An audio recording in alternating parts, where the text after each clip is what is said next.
The simple experimental approach that Luria took is to take a population of, to take a bacterial cell and to grow a population of bacteria that are descendant from that cell in liquid culture, so that you go from one cell to billions all in a test tube full of liquid, and then to spread those cells out onto a petri dish that contained the virus T1.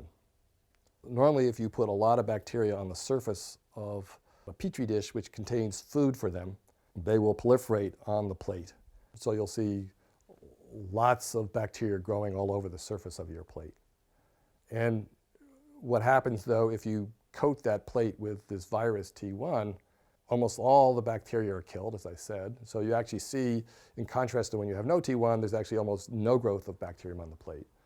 But in a few places where a cell is resistant to this virus, what will happen is that cell will now proliferate, generating millions and billions of progeny, which will form a mound of bacterial cells that you can actually see as what's called a colony, a round mound of cells which all derive from the original cell that one didn't get killed by the virus.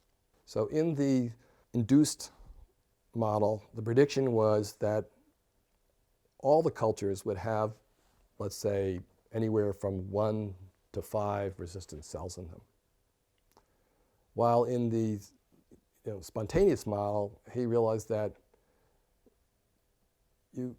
some of the cultures might have 0, some might have 1, and some might have 50. So why did Luria think that these distributions would be so different?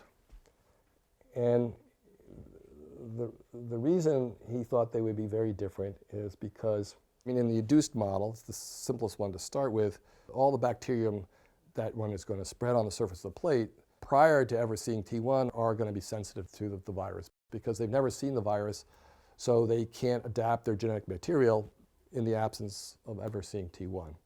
So what one expects to see is, on the surface of the plate, rare cells that have responded to the virus that have acquired the trait.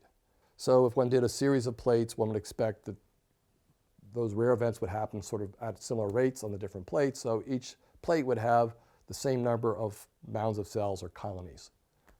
So if it was, let's just give an example that it's 1 in a million chance, and you put 10 plates, each which have 10 million bacterium on them, then you would expect, on average, 10 of the bacteria to expose to become resistant to the virus.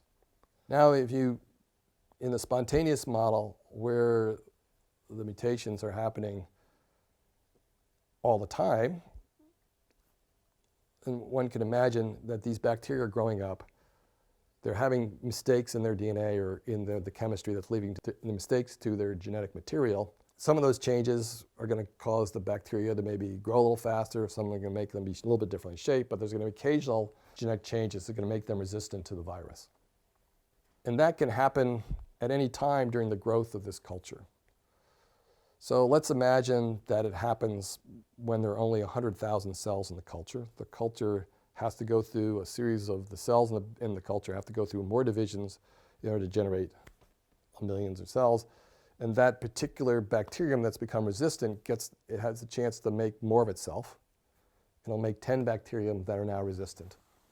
And so the fact that the spontaneous change can happen at any time during the growth of the culture and is not confined to when it actually sees the virus, you can see how you could get, in fact, many more resistant cells in a culture than you might expect otherwise. So Luria's results that the distributions were of resistant cells in the cultures was very skewed and not consistent amongst all the cultures. Ruled out the induced model. It was consistent with the results for the spontaneous model, but in and of itself didn't predict the distributions as Luria originally figured out. He just said that they should be very, very skewed. And so he called in his friend Max Delbruck to help him with the math to say, can we develop a mathematical formula that will actually, assuming there's spontaneous mutations, that will actually give rise to the skewed distributions that we actually see. So was taking it from being just consistent to, in fact, no, we can actually predict that the results are actually consistent, that they actually show that this is happening by spontaneous mutations.